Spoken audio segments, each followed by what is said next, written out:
This is the first chapter of plant physiology. As I told you, we will be starting with this today. We have finished with animal physiology. Are you able to listen to me? Am I audible to you? Yes, ma'am. Okay so introduction में photosynthesis एक enzyme regulated anabolic process है, यानी इससे कुछ food बनता है, organic compound बनते हैं क्लोरोफिल कंटेनिंग सेल्स में, यानी कि प्लांट्स की बात हो रही है। तो ये प्लांट्स की फूड बनाने की प्रोसेस है एंड फोटोसिंथेसिस लाइट को यूज करती है, क्योंकि अगर फूड बनाना है तो उसमें भी एनर्जी लगेगी। बिल्कुल, क्योंकि प्लांट ऑटोट्रॉफ्स है, प्लांट अपना खाना खुद बनाते हैं और ऑटोट्रॉफ्स इसीलिए हैं क्योंकि उनको इसके लिए कार्बन डाइऑक्साइड की जरूरत पड़ती है, जैसे आप जूनियर क्लासेस में पढ़ चुके हो। वाटर की जरूरत पड़ती है और क्या करते हैं वो, कुछ मिनरल्स वो सॉइल से लेते हैं, मिनरल्स भी लेते हैं थ्रू वाटर।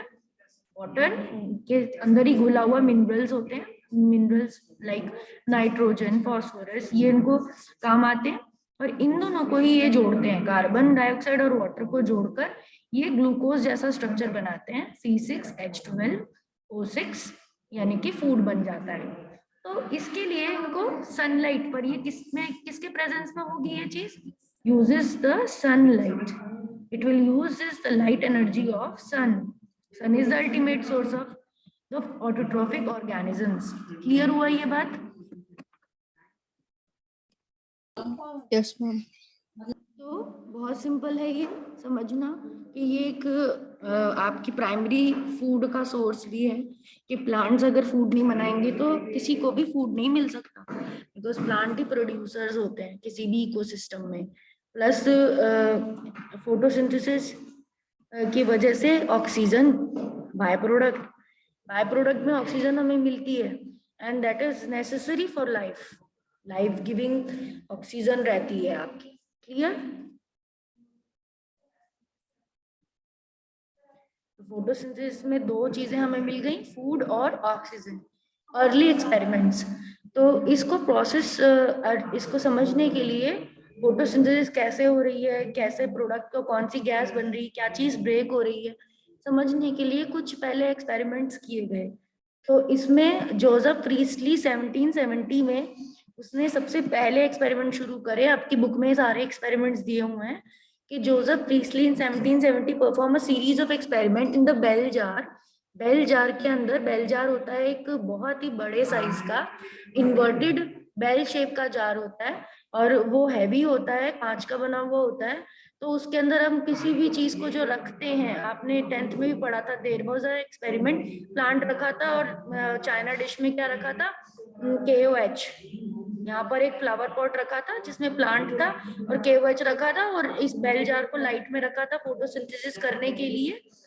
KOH का काम क्या था इसमें, ये CO2 को, जो भी बेल जार की CO2 थी उसको ले लेता था। तो इस टाइप से बेल जार कुछ एक्सपेरिमेंट्स करने के काम आता है। तो यहाँ पर भी बेल जार से कुछ एक्सपेरिमेंट किया जोसेफ प्रीस्टली ने सबसे पहले 1770 में। उसने कैंडल जलाई उस बेल जार के अंदर। बुक ओपन करके रखो अपने पास, बुक में डायग्राम दिया हुआ है, बेल जार के अंदर एक चूहा रखा है छोटा सा, कैंडल जलाई है, ठीक है। तो उससे क्या हुआ है, उस माउस को क्या चाहिए जिंदा रहने के लिए, ऑक्सीजन चाहिए, ठीक है। माउस को ऑक्सीजन चाहिए होती है, तो वो माउस क्या करेगा, जिंदा नहीं रह पाएगा, इट कैन डाई, माउस मर सकता है। तो क्यों? क्योंकि कैंडल जल रही है यहाँ पे, candle is burning and candle burn होगी तो कैंडल को भी फ्यूल है, कैंडल में भी वैक्स वगैरह है, बत्ती है, तो वो जलेगी तो उसको भी क्या चाहिए, ऑक्सीजन, और माउस को भी ऑक्सीजन चाहिए, दोनों को ऑक्सीजन चाहिए, ठीक है। तो क्या हो जाएगा, तो माउस विल डाई और कैंडल भी थोड़ी देर बाद जाके बुझ भी जाएगी, क्योंकि और कोई ऑक्सीजन का सोर्स नहीं बचेगा। इस पूरे बेल जार में CO2 ही CO2 भर जाएगी एंड ऑक्सीजन सारी जो होगी कंज्यूम हो जाएगी, तो ये सफोकेट होके मर जाएंगे। बट उसके बाद क्या हो जाएगा, candle, observe that candle burning in a closed bell jar soon get extinguished. Similarly, mouse would soon suffocate and die in the space. Next क्या किया उसने, कंक्लूड किया, बर्निंग कैंडल और एनिमल एयर ब्रीथ करते हैं, और कुछ भी एयर में कुछ डैमेज ऐसा हुआ है जिसकी वजह से वो मर गए, क्योंकि कार्बन डाइऑक्साइड भर गई उसके अंदर, दूसरी गैस जो कि सफोकेटिंग गैस होती है। ठीक है, उनको फ्रेश एयर नहीं मिली। बट व्हेन, जब उसने क्या किया, इसी बेल जार में क्या रख दिया अब साथ में, माउस के साथ में क्या रख दिया अब इस बेल जार में, कैंडल भी रखी, ठीक है, माउस भी रखा, और माउस के साथ क्या रख दिया, और पेड़ रख दिया, एक एक पौधा सा रख दिया इसके अंदर, ठीक है, और इसे उजाले में रखा है, इसमें प्लांट भी है इसके अंदर है। तो अब क्या हुआ, माउस ना कैंडल बुझी, कैंडल भी कंटिन्यू हो गई बर्न करना, और माउस भी जिंदा रहा, माउस भी क्या रहा, जिंदा रहा। क्लियर हुआ ये बात, एक्सपेरिमेंट क्लियर हुआ। Yes, ma'am. तो इससे क्या पता चला, इस एक्सपेरिमेंट को प्लांट रखने से क्या चेंज आया इसमें, लास्ट लाइन क्या लिखी हुई है, प्रीस्ली हाइप ने क्या ऐसा एक्सपेरिमेंट किया, तो उसने क्या हाइपोथेसिस दी फिर इसके बाद, कि प्लांट को रिस्टोर कर, प्लांट ने क्या करी, रिस्टोर कर दी फ्रेश एयर, जो भी एनिमल ले रहा था ब्रीथ करने के लिए जो जरूरत थी वो एयर अब कौन देने लग गया, प्लांट देने लग गया, रिस्टोर कर ली। हम कोई कुछ चीज डिलीट कर देते हैं कंप्यूटर में, रिसाइकल बिन में चली जाती है, रिसाइकल बिन में जाकर हम अगर रिस्टोर करते हैं तो जहां पे थी वहीं पे आ जाती है ना वापस। तो रिस्टोर का मतलब जो ऑक्सीजन चली गई थी पिछले वाले केस में, वो प्लांट ने वो ऑक्सीजन वापस फ्रेश ला दी। समझ में आया। नेक्स्ट, यहाँ पर डायग्राम भी दे रखा है, you can see the difference, can you see it everyone, I think it is clear. Next experiment है जैन एंगेनहॉस का। ये एक्सपेरिमेंट्स आपको याद आने चाहिए, एज आपको नाम से आएंगे ये एक्सपेरिमेंट पेपर में, कि इसका एक्सपेरिमेंट लिखो, और उस दो एक्सपेरिमेंट, कोई से भी दो experiment related to photosynthesis mention करो। तो आप किसी भी दो साइंटिस्ट के, या फिर अगर स्पेसिफिक पूछा जाए तो पर्टिकुलरली वो एक्सपेरिमेंट शो करो, जिससे ये पता चला था कि प्लांट्स जो होते हैं, प्लांट्स में ऑक्सीजन का सोर्स वाटर होता है।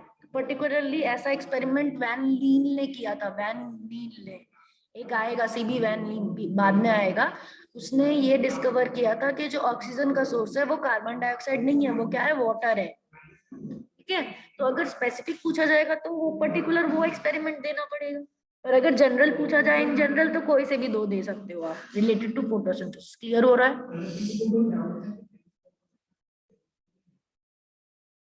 अब इसमें क्या एक्सपेरिमेंट है, जैन उसने जो किया है, उसने सनलाइट एसेंशियल है प्लांट्स के लिए, ये इसके ऊपर किया है एक्सपेरिमेंट, और इसने ये process somehow purifies the air fouled by burning candle और ब्रीदिंग एनिमल्स। और इसने ये भी देखा कि ऑक्सीजन एक सोर्स है फ्रेश एयर का, जो कि प्योरीफाई भी करता है एटमॉस्फेयर को, हम जो ब्रीदिंग करते हैं उससे, हम जो ब्रीदिंग करें, चाहे हम जो ऑटोमोबाइल चलाते हैं, उन सबसे जो भी एयर में पोल्यूशन होता है उसको हटाने का काम कौन करता है, ऑक्सीजन करता है, क्योंकि हमें सांस लेने के लिए तो साफ हवा ही चाहिए होती है। He performed experiment with an aquatic plant and showed that in bright sunlight, small bubbles were formed around the green parts, while in the dark they did not. और इसने ये बोला सनलाइट जरूरी है, रोशनी में ही ऑक्सीजन बनेगी वरना नहीं बनेगी, क्योंकि इसने ऐसा किया था, फनल ली, फनल को इन्वर्टेड कर रखा है, और उस फनल के ऊपर टेस्ट ट्यूब, बड़ी वाली टेस्ट ट्यूब ढक रखी है, और इस फनल के अंदर इसने एक ग्रीन पॉन्ड का प्लांट रखा हुआ है, ऐसा प्लांट जो एक्वेटिक है, पानी में इस सेटअप को इसने बना रखा है बीकर के अंदर, और इससे ये देख रहा है जब सनलाइट आ रही है तब तो ये ऑक्सीजन के बबल्स बन रहे हैं, ऑक्सीजन बबल्स इसमें कलेक्ट हो रही है ऑक्सीजन, और जब सनलाइट नहीं है, जब डार्क हो गया है, सनलाइट नहीं है, तब ये ऑक्सीजन बंद हो गई बनना, तो तब उसके बाद नहीं बनी। तो इससे ये पता चला कि प्लांट्स किस में बनाते हैं, कौन से कंडीशन में बनाते हैं, लाइट की कंडीशन में ही ऑक्सीजन रिलीज करते हैं। क्लियर हो गया। नेक्स्ट आया 1854 में जूलियस वॉन सैक्स, एंड इसने क्या किया, प्रूव किया कि plant produce glucose while growing and stores them starch, कि वो ग्लूकोज भी बनाता है प्लांट और उसे स्टार्च के फॉर्म में स्टोर भी करता है। ये इसने एक्सप्लेन किया। He explain that plant have green substance, plant के अंदर एक ग्रीन कलर का सब्सटेंस है, तो उसके सेल्स में प्रेजेंट है, स्पेशल बॉडीज में, क्लोरोप्लास्ट जिन्हें कहते हैं, फाउंड दैट ग्रीन पार्ट्स में ही ग्लूकोज बनता है, और ग्लूकोज स्टार्च के फॉर्म में स्टोर भी होता है। जैसे हम क्या करें, कैसे कर सकते हैं इसको, कि कोई भी प्लांट है जो लाइट में, उसका एक लीफ ले लो और उसमें स्टार्च टेस्ट करके देखो, स्टार्च टेस्ट करके देखो, और उस पे अगर एक काला पेपर बीच में लगा दो, बहुत ज्यादा डार्क पेपर, जिससे उसका ये ग्रीन पार्ट छुपा हुआ है, लाइट नहीं एक्सपोज हो रही, तो जहां पर एक्सपोज हो रही होगी वहां तो स्टार्च बन जाएगा, क्योंकि वहां पर उन ग्रीन पार्ट्स में क्या मिला था, उसको लाइट मिली थी और उन्होंने क्या बनाया है, स्टार्च बनाया है।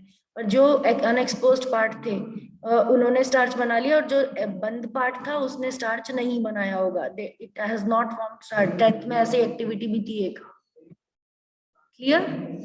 तो यानी कि ग्रीन पार्ट में ग्लूकोज जो बनता है फोटोसिंथेसिस में, वो स्टार्च के फॉर्म में स्टोर होता है। तो वो जूलियस वॉन सैंट का एक्सपेरिमेंट था। नेक्स्ट, एंगलमैन, टीडब्ल्यू एंगलमैन ने ये बताया कि जो फोटोसिंथेसिस के लिए हम लोग विजिबल लाइट यूज करते हैं, विबग्योर यूज करते हैं, उस विबग्योर को, व्हाइट लाइट को, विबग्योर क्या है, व्हाइट लाइट का 7 कलर्स है, एक व्हाइट लाइट में बहुत सारे कलर्स होते हैं, 7 होते हैं। जो विबग्योर, जो आपका रेनबो भी होता है, रेनबो में होते हैं जो, ठीक है, क्योंकि व्हाइट लाइट वाटर ड्रॉप से रिफ्लेक्ट होके और वो 7 में स्प्लिट होती है। तो उसने भी यही करा, उसने भी व्हाइट लाइट को पहले स्प्लिट किया प्रिज्म से, और उसको अलग अलग रंग की लाइट मिली, और उसने अलग अलग रंग की लाइट को ग्रीन एल्गे पे सेपरेटली क्या किया, एक्सपोज किया। जब उसने देखा कि क्लेडोफोरा नाम की जो एल्गी है, उसको उसने एक और बैक्टीरिया के साथ लिया, एरोबिक बैक्टीरिया के साथ लिया, और दोनों को मिक्सचर में लिया, एंड उसने क्या किया, एक पूरे ट्रे में एल्गी भी रखी, यहाँ पे पूरी एल्गी है इसके अंदर, वाटर के अंदर, एंड क्लेडोफोरा एल्गी है, और इसमें ये विबग्योर को एक्सपोज कर रहा है, ठीक है। VIBGYOR, violet, indigo, blue, green, yellow, orange और रेड, ये लाइट इसमें अलग अलग उस पे डाल रहा है, और ये फिलामेंटस एल्गी है, क्लेडोफोरा। तो उसने देखा इस मिक्सचर में जो रेड रीजन्स हैं, ठीक है, रेड रीजन्स हैं, ब्लू रीजन्स हैं, उनमें ज्यादा एरोबिक बैक्टीरिया इकट्ठे हो रहे हैं, उनके चारों तरफ एल्गी की उस पोर्शन की तरफ, ब्लू और रेड पोर्शन की तरफ, लास्ट पोर्शन की तरफ ज्यादा एरोबिक बैक्टीरिया इकट्ठे हो रहे हैं, क्योंकि उन्हें ऑक्सीजन चाहिए। यानी उस पोर्शन में जो ब्लू और रेड लाइट से एक्सपोज्ड है, उस पोर्शन में ज्यादा ऑक्सीजन बनती है, यानी वहां पर ज्यादा फोटोसिंथेसिस होती है as compare to other colours, दूसरे कलर्स के जगह पर। क्लियर हुआ? He observed that bacterium accumulated mainly on the region of blue and red light of the split of the spectrum. तो इसने ये बताया कि जो क्लोरोफिल ए और बी होते हैं, वो ज्यादातर कौन से दो रीजन्स में, कौन से दो कलर्स में एब्जॉर्ब करते हैं लाइट को, ब्लू रीजन और रेड रीजन के कलर्स को एक्सप्लेन करते हैं, एब्जॉर्ब ज्यादा करते दूसरे भी कलर्स हैं, पर ज्यादा वेवलेंथ्स में ब्लू और रेड को करते हैं। क्लियर हुआ? ज्यादा फोटोसिंथेसिस इनमें करते हैं। Is it clear? कुछ बोलोगे? Yes. Okay, next is the key features of photosynthesis was first explained in 19th century that plant could use light energy to make carbohydrate from CO2 and water. ये की feature था 19th century के scientist जिसको साबित करने में लग गए हुए थे कि जो प्लांट है वो CO2 और वाटर को यूज करके ही लाइट एनर्जी की प्रेजेंस में वो क्या बना सकते हैं, कार्बोहाइड्रेट बना सकते हैं। जैसा कि ये जनरल इक्वेशन है, यहाँ पर आपको ग्लूकोज नहीं दिख रहा, बट ग्लूकोज का जनरल फॉर्मूला दिख रहा है CH2O, ठीक है, कार्बोहाइड्रेट का जनरल फॉर्मूला दिख रहा है। कार्बन डाइऑक्साइड दिख रही है, वाटर दिख रहा है, लाइट दिख रही है, यहाँ पे क्लोरोफिल नहीं दिख रहा, पर क्लोरोफिल के प्रेजेंस में होता है ये, एंड ऑक्सीजन बाय प्रोडक्ट बनती है। पर इसकी एम्पेरिकल इक्वेशन है, ये एम्पेरिकल मतलब जनरल इक्वेशन, स्केलेटल इक्वेशन होती है, जनरल इक्वेशन वो है जो रिप्रेजेंट कर रही है टोटल प्रोसेस फोटोसिंथेसिस की और ऑक्सीजन इवोल्यूशन की, जहाँ पे CH2O एक जनरल फॉर्मूला है कार्बोहाइड्रेट का, ठीक है। ये आपको पीपीटी शेयर हो जाएगी आपके ग्रुप में, तो इसका ज्यादा वो करने की जरूरत नहीं है। This PPT will be available in your group. Now Cornelius van Niel, अब इसकी जो मैं बता रही थी, ये वाला वो साइंटिस्ट है जिसने ये प्रूफ किया कि जो ऑक्सीजन आती है वो उसका सोर्स वाटर होता है, उसका सोर्स CO2 नहीं होती। जो ऑक्सीजन रिलीज होती है प्लांट में, ये एक्सप्लेन्ड हाइड्रोजन एटम्स भी वाटर से ही आते हैं, और क्योंकि हाइड्रोजन एटम वाटर से आते हैं और ये हाइड्रोजन एटम CO2 को रिड्यूस करने में लगते हैं, तो ऑक्सीजन क्या हो जाती है, रिलीज हो जाती है। यानी कि हाइड्रोजन जब यहाँ से लेकर हाइड्रोजन डोनर कौन काम कर रहा है? वाटर हाइड्रोजन डोनर्स की तरह काम कर रहा है। हाइड्रोजन यहाँ से हट रहे हैं, CO2 में जाकर रिड्यूस हो रहे हैं। तो CO2 is getting reduce to carbohydrate. CO2 तो रिड्यूस हो रही है कार्बोहाइड्रेट से, और वो हाइड्रोजन आ रहे हैं वाटर से। तो यानी कि water is acting as a reducing agent for CO2। Water reducing agent की तरह अब काम कर रहा है, खुद ऑक्सीडाइज हो रहा है। खुद क्या हो जा रहा है? ये इसमें से ऑक्सीजन रिमूव हो जा रही है। ठीक है। He concluded that oxygen come from H2O। ऑक्सीजन किससे आ रही है? H2O से आ रही है, not from CO2। And finally the correct equation of photosynthesis इसने दे दी। फिर फाइनली इसने इक्वेशन दी कि नॉर्मली 6 कार्बन डाइऑक्साइड जो होते हैं वो 12 H2O में जुड़ते हैं, तो ग्लूकोज बनता है। एंड H2O 6 H2O रिलीज होते हैं, बैलेंस इक्वेशन बना दी, 6 ऑक्सीजन रिलीज होते हैं। अब इसको देने, साइंस में हाइपोथेसिस देना, इक्वेशन देना बहुत ही जनरल चीज है, बट बाद में जो साइंटिस्ट होते हैं, जिन साइंटिस्ट ने ये दी होती हैं, बाद में उनके आगे के जो फ्यूचर साइंटिस्ट होते हैं वो क्या करते हैं, इन इक्वेशंस को प्रूव करते हैं कि एग्जैक्टली ऐसा होता है कि नहीं।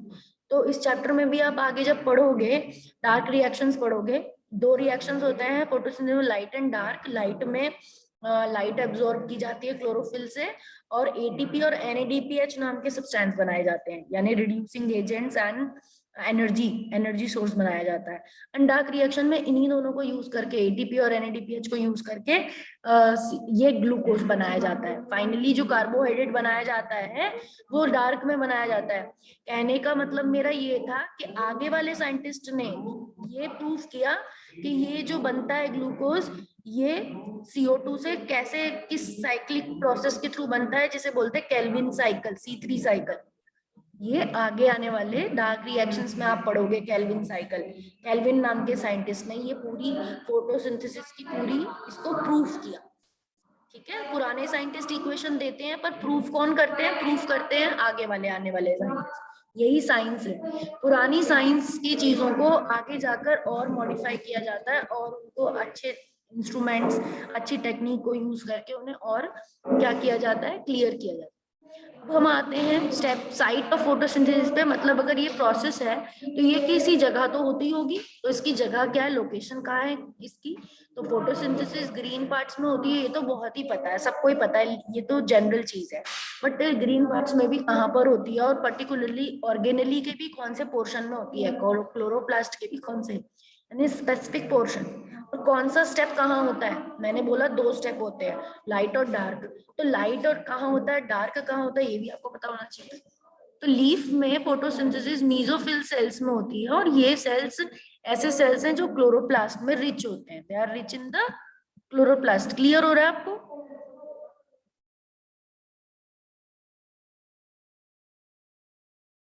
Is it clear? Chloroplast actual site होती हैं। Chloroplast is only the actual site for photosynthesis. और क्लोरोप्लास्ट में भी 2 चीजें, थैलाकॉइड यानी ग्रेनास एंड थैलाकॉइड, एंड एक उसका स्ट्रोमा, एक दूसरा क्या होगा उसका, स्ट्रोमा। यहाँ स्ट्रोमा, ये रहा स्ट्रोमा में डार्क रिएक्शंस, स्ट्रोमा में डार्क रिएक्शन, और लाइट रिएक्शंस किसमें, थाइलाकॉइड और ग्रेना में। क्लियर हो रहा है? Is it clear? Light, Yes, ma'am. तो यहाँ पर ये दोनों चीजें मेन है, ये आपको याद होनी चाहिए। NCERT में भी it is given. This is very important diagram, you have to make it in your copy. जब आप डायग्राम, ये नोट्स बनाओगे, तब आपको डायग्राम बनाना पड़ेगा, एंड उसको, इसके पूरे चीजें याद होनी चाहिए। स्ट्रोमा, लेमिला क्या है, इंटर मेम्ब्रेन क्या है। जब आपने सेल वाला चैप्टर पढ़ा था हमने, तो भी क्लोरोप्लास्ट का ये डायग्राम हमने समझा था। ठीक है। Do you connect with that? Cell chapter पढ़ा था, सेल ऑर्गेनेलीज पढ़ी थे, माइटोकॉन्ड्रिया, क्लोरोप्लास्ट, तब भी आपको क्या कहते हैं, ये बताया था। ठीक है। Yes, ma'am. Pigments involve in photosynthesis. आगे आ जाते हैं हम, कौन से जो पिगमेंट्स हैं वो फोटोसिंथेसिस में इन्वॉल्व होते हैं। तो इसमें तरह तरह के पिगमेंट्स दे रखे हैं, chlorophyll A, chlorophyll B, xanthophyll, carotenes. तो जब मैंने आपको एक बार बोला पेस्टल मोर्टार में हम अगर वो जो व्हाइट वाला है उसमें, और वो ऐसे जो हम फूकते हैं उसमें अगर हम ग्रीन कलर का कोई भी मटेरियल वो करें, क्रश करें, मतलब प्लांट के लीफ को क्रश करें, फिर एक मैंने बोला था क्रोमेटोग्राफिक पेपर होता है, उस पे अगर हम एक डॉट लगा दें उस क्लोरोफिल के पिगमेंट्स का, ठीक है। अब इसको एक बीकर में रखें और उस बीकर में कुछ इस तरह का स्टैंड रखें जिसकी वजह से, बीकर या कोनिकल फ्लास्क, तो कोनिकल फ्लास्क ज्यादा ऐप्ट रहेगा।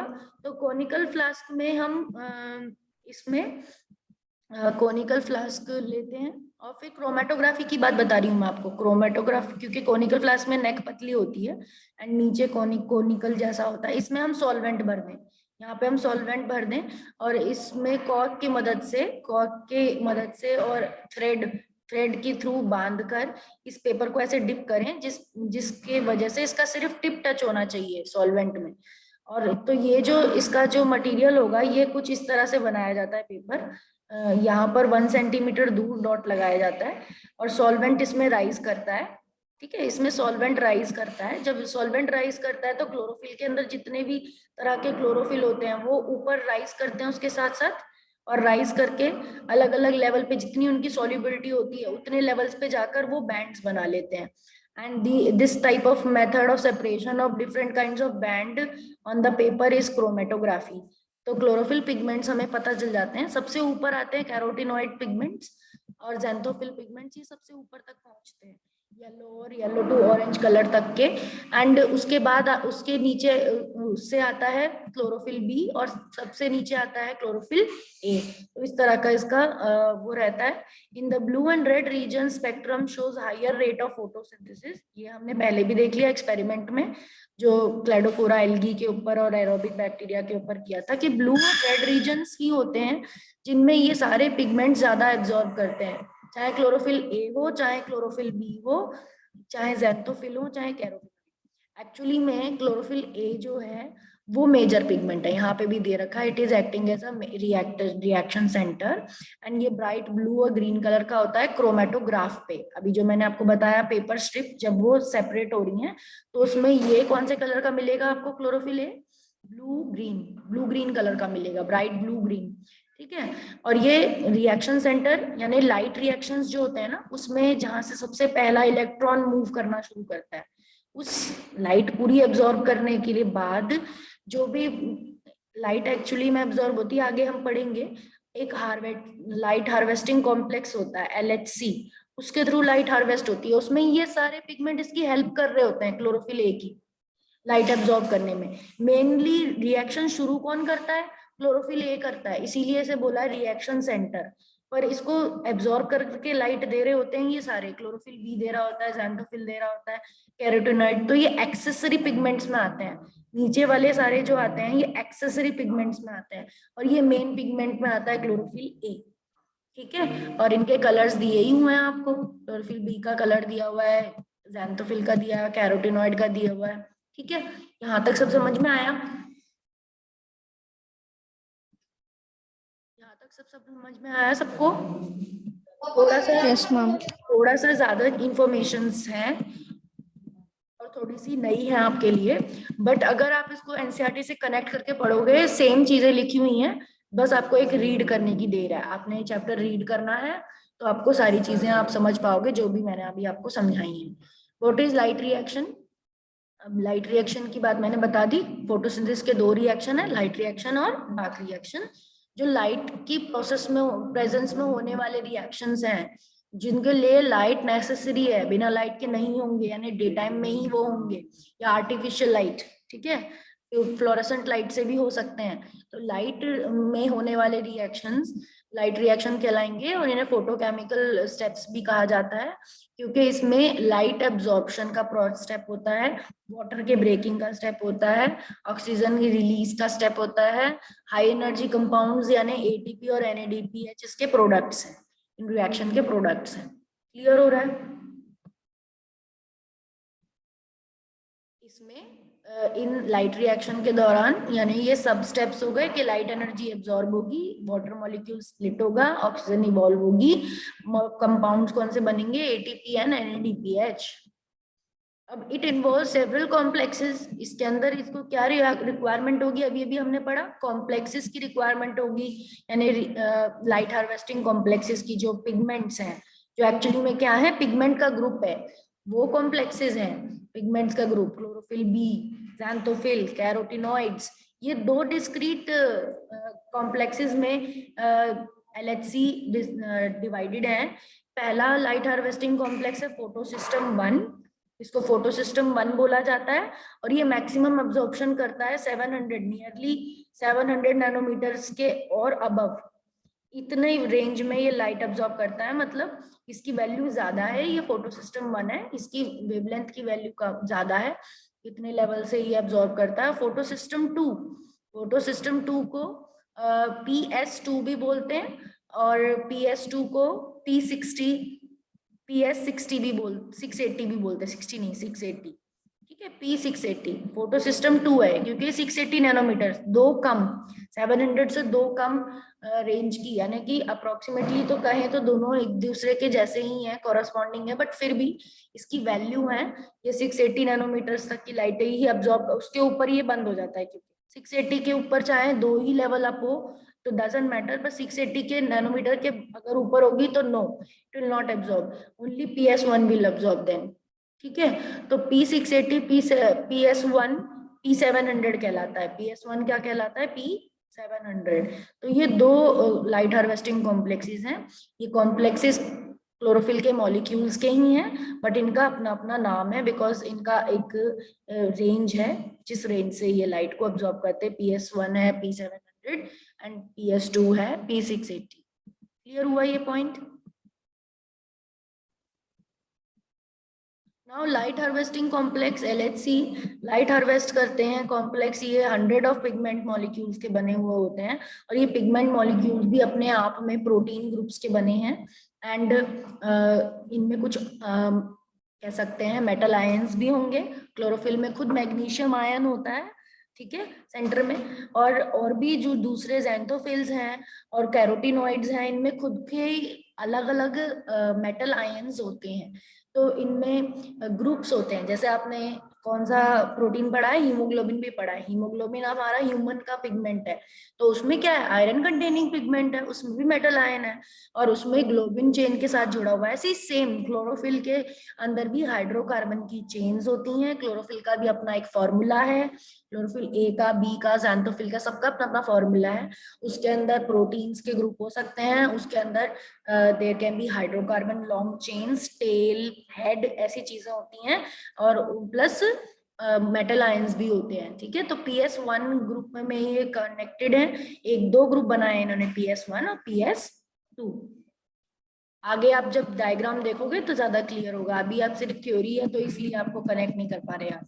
यहाँ पे देखो डायग्राम, जो बात आपको बोल रहे थे कि लाइट हार्वेस्टिंग कॉम्प्लेक्स का डायग्राम NCERT में ही दिया है, तो ये कुछ 100, नियरली 100 और ज्यादा मॉलिक्यूल्स का बना हुआ एक ग्रुप है, पिगमेंट मॉलिक्यूल्स का, जो एक्चुअली में लाइट एब्जॉर्ब कर रहा है। फोटोन मींस होता है unit of light, packet of light, तो लाइट को एब्जॉर्ब करता है पिगमेंट मॉलिक्यूल्स का ग्रुप, एंड देन इसमें से सेंटर वाला जो है, बाकी सारों को छोड़कर बाकी सारे तो एब्जॉर्ब कर रहे हैं वाइड रेंज से, और सब किसको दे रहे हैं, ये रेड कलर का एरो है जो सब इसको दे रहे हैं रिएक्शन सेंटर को, ये वाला मॉलिक्यूल रिएक्शन सेंटर है जो रिएक्शन को शुरू करेगा।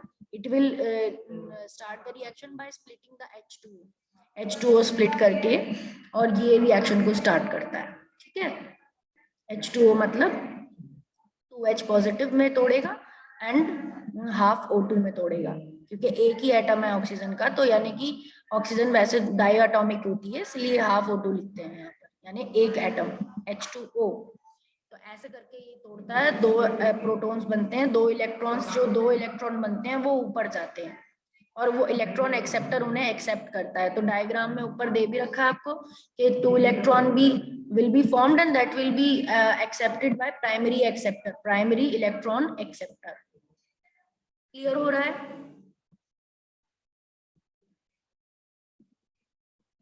Are you understanding what I am saying? Each photosystem has all the pigments bound to protein except one molecule of chlorophyll A, forming a light harvesting system antenna.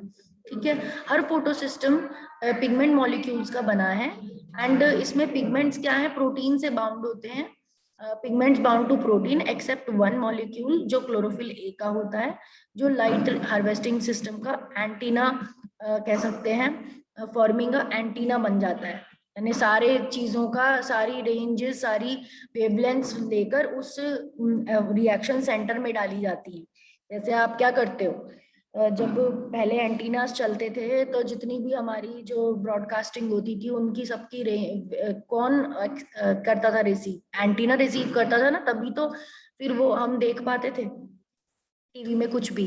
तो ऐसे ही जितनी भी light है वो सारी क्लोरोफिल ए के पास जा रही है, तो ए भी एंटीना की तरह एक्ट कर रहा है, is accepting all the light.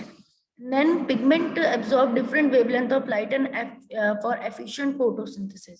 The reaction center is different in both the photosystem. Reaction center यानी क्लोरोफिल ए की बात हो रही है, वो दोनों में अलग अलग है बिकॉज उसका रेंज जो है वो अलग है.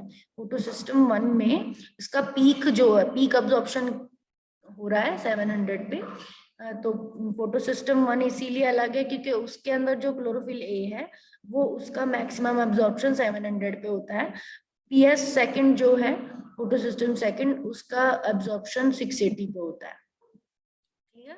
ये बात आपको पिछली स्लाइड में भी समझाई थी, यहाँ पर it is given. I hope ये आपको क्लियर हो रहा होगा.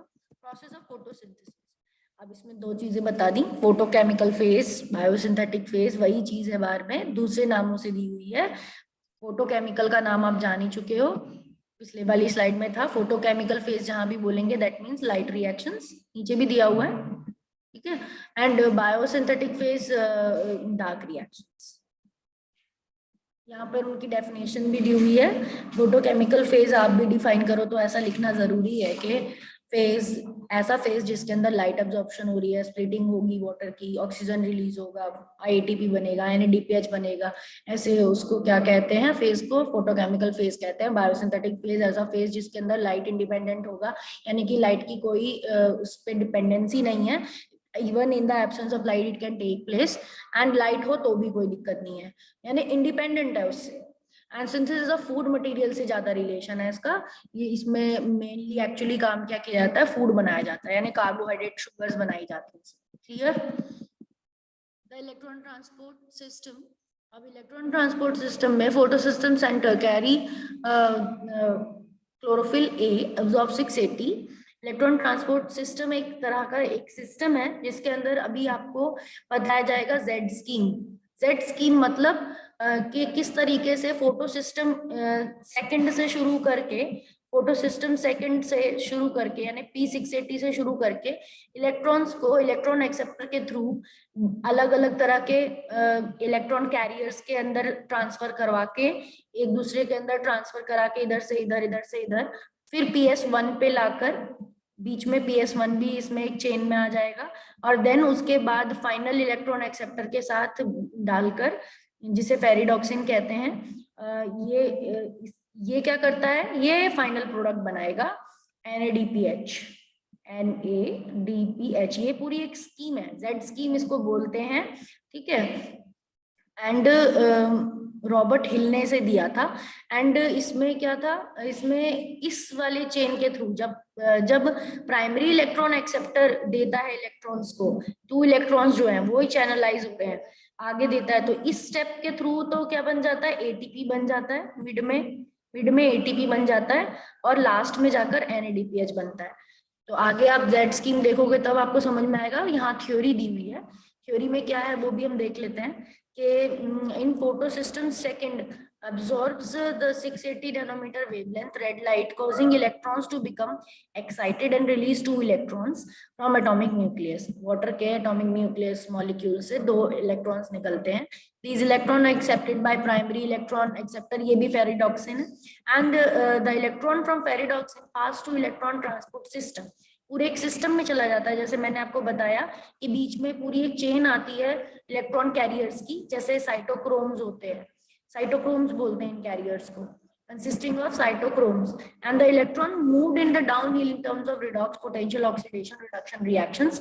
मतलब जो downhill जा रहे हैं ये, इनको हिल रिएक्शन भी इसीलिए कहा जाता है, वैसे तो साइंटिस्ट का नाम भी है, और ये डाउनहिल भी जा रहे होते हैं। डाउनहिल का मतलब क्या है, from higher reduction potential to lower reduction potential ये जा रहे होते हैं, और हायर से लोअर तो अपने आप ही जाते हैं, नॉर्मल प्रोसेस है, तो वही बोला डाउनहिल जा रहे हैं। And in terms of reduction potential, and finally electron reach the